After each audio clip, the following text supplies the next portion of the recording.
Veronica, we learned this in court today. Some pretty interesting information that came from the judge.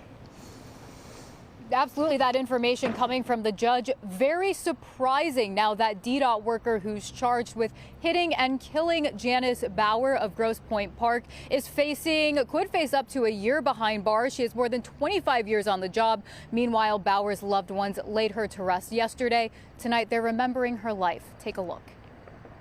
We just want to pass along our sincerest condolences to her family, and she'll be sorely missed. Pictured here in her obituary, those who knew Janice Bauer remember her as a caring person who spent her life loving the city of Detroit. She was one of our best ambassadors.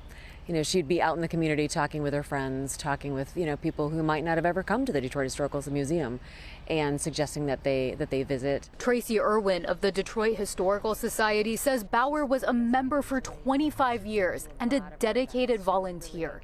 Very cheerful. I think Janice is someone that you remember for her smile and her energy, her enthusiasm about Detroit's history. Bauer's obituary says she also worked for the Suburban Mobility Authority for Regional Transportation, or SMART, as a dependable ADA clerk. But now, we're so sad to not have her part of our community anymore. Wayne County Prosecutor Kim Worthy says DDOT bus driver Geraldine Johnson ran Bauer over with a bus as Bauer crossed the street. Investigators say Johnson hit Bauer while turning left at the intersection of Griswold and West Congress back on June 2nd. Then on Wednesday in court. So the court does find you to be a danger. Johnson's surprising driving record came to light when she went before a judge. 2015, you were involved in a traffic crash resulting in a fatal injury. That there have been crashes either with a bus or your personal vehicle in 2018, 2 in 19, 1 in 20, 1 in 21, 1 in 22, and then we have this matter today. Geraldine Johnson should not have been still driving a bus, in my opinion. I've handled hundreds of bus accidents over the last 30 years, and I don't know if I've seen quite a disaster of a driving record like this person. Johnson is now charged with moving violation causing death. That charge, attorney Mike Morris says, is a misdemeanor. If you have any moving violation and cause death, you could be sentenced, if found convicted, up to a year.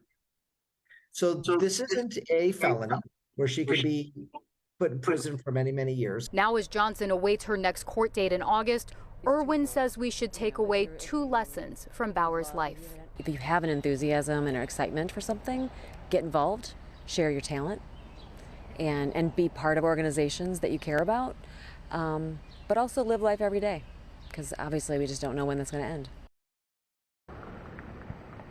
That driver received a $100,000 personal bond. Now, meanwhile, she's due back in court in August. The city of Detroit says they're conducting an internal review, and right now she's off the road. Reporting live, we'll send it back to you.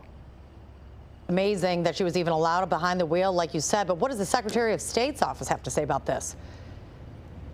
Yeah, we did reach out to the Secretary of State's office. They said that if you are found to be at fault of hitting and killing somebody, you could face very severe consequences, including losing your license. The Secretary of State says that they do follow Michigan law, of course, in these cases. The Secretary of State's office says that right now the law does not call for permanently suspending somebody's driver's license. All right. Thank you, Veronica, for that report.